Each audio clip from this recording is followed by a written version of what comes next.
জয় নিতাই। আজ শুভ নিত্যানন্দ ত্রয়োদশী। প্রভু নিতাই চাঁদের শুভ জন্মতিথি উপলক্ষে আজ উপস্থিত হয়েছি বীরচন্দ্রপুর একচক্রা গ্রামে। আজকের প্রভুর 549তম আবির্ভাব তিথি উপলক্ষের যে উৎসব আয়োজন করা হয়েছে তা চলুন আমরা সকলে একসঙ্গে দর্শন ও উপভোগ করি। প্রথমে গ্রামের প্রবেশ পথ দিয়ে প্রবেশ করে ভিড় রাস্তা অতিক্রম করে পৌঁছালাম ইস্কন মন্দিরে। সেখানে তখন চলছে নিত্যানন্দ প্রভুর অভিষেক অনুষ্ঠান। তো চলুন প্রভুর অভিষেক অনুষ্ঠান দর্শন করি।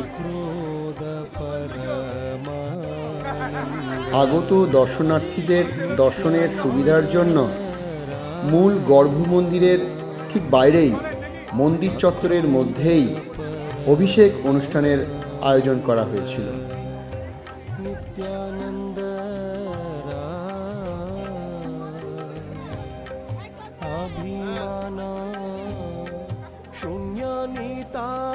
জনসমাগম এতই বেশি হয়ে পড়েছিল যে ইস্কন মন্দিরের মূল গর্ভগৃহে এখন প্রবেশ করা গেল না।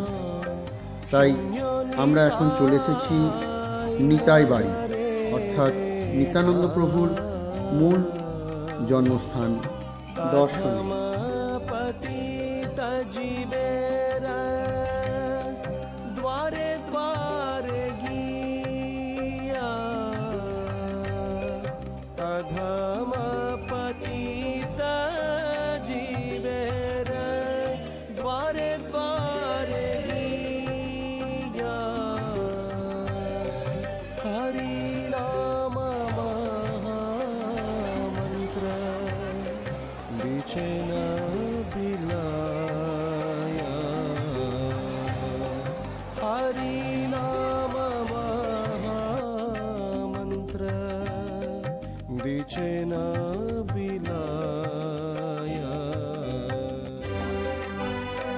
নিতাই বাড়ি দর্শন সেরে আমরা এখন চলেছি চৈতন্য শাশ্বত মন্দির অর্থাৎ গৌড়ীয় মন্দিরের দিকে। এখন আমরা চলে এসেছি গৌড়ীয় মন্দির দর্শনে। এখানেও নিতাইয়ের জন্মতিথি মহা সমারোহে পালিত হচ্ছে।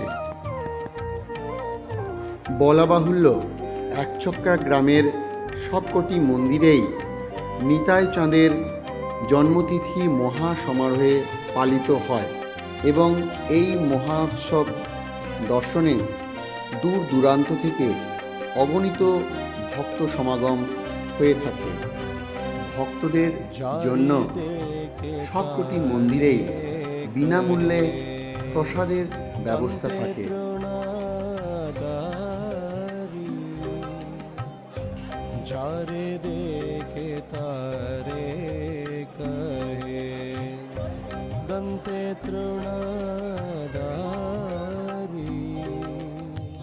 এখন আমরা চলে এসেছি চৈতন্য মন্দিরের ঠিক পাশেই অবস্থিত হাটুগাড়াতে। এই পুষ্করিণীর জলের নিচেই রয়েছে আস্ত একটি মন্দির। কথিত রয়েছে যে এই পুষ্করিণীতে একবার স্নান করলে 7টি নদীতে স্নান করার পুণ্যফল প্রাপ্ত করা যায়।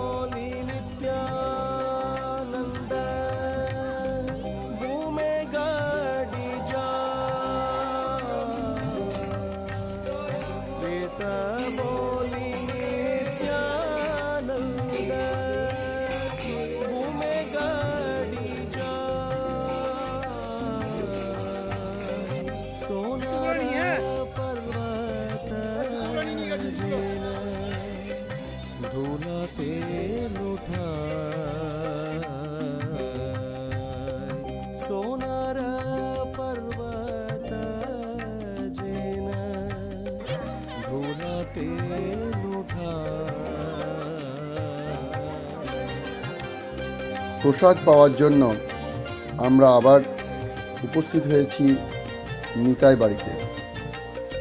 অগণিত ভক্ত সমাগম, চারিদিকে থিক করছে মানুষের মাথা। প্রভু নিতাই চাঁদের মাহাত্ম্য এমনই যে এখানে এসে কেউই প্রসাদ না পেয়ে ফিরে যেতে হয় না। প্রসাদে ছিল গোবিন্দভোগ চালের খিচুড়ি, আলুর দম, চাটনি এবং পরমান্ন। মহা তৃপ্তি ভরে প্রভুর কৃপায় প্রসাদ পেলাম।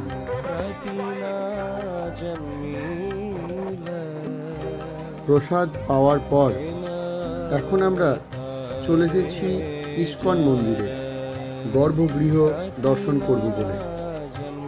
এখন ভিড় কিছুটা কমেছে। লোচন বলে সেই পাপি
বেলা শেষে সন্ধ্যা নেমে আসছে, তাই এবার বাড়ি ফিরতে হবে।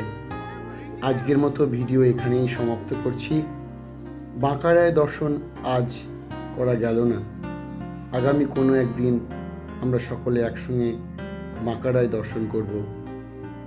সকলকে জানাই নিত্যানন্দ ত্রয়োদশীর শুভেচ্ছা ও বৈষ্ণবীয় প্রণাম। সকলে ভালো থাকবেন, সুস্থ থাকবেন। জয় নিতাই।